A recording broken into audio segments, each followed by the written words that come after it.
Mga bro, isang exciting na balita na naman para sa ating Philippine Navy.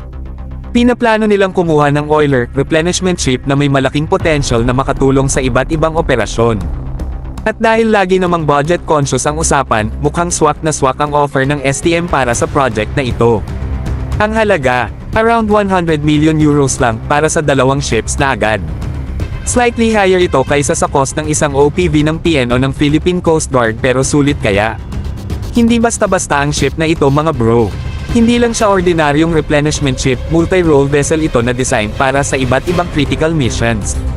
Kung iisipin, jackpot na ito para sa Philippine Navy dahil kayang-kaya nitong i-level up ang ating maritime capabilities.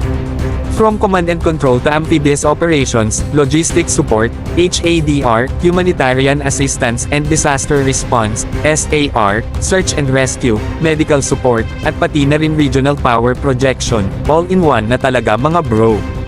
Imagine isang ship na kayang maging floating command center habang nagde-deploy ng troops para sa amphibious landings. Sa panahon ng kalamidad, magiging critical ito sa disaster response at medical aid operations, lalo na sa mga malalayong lugar.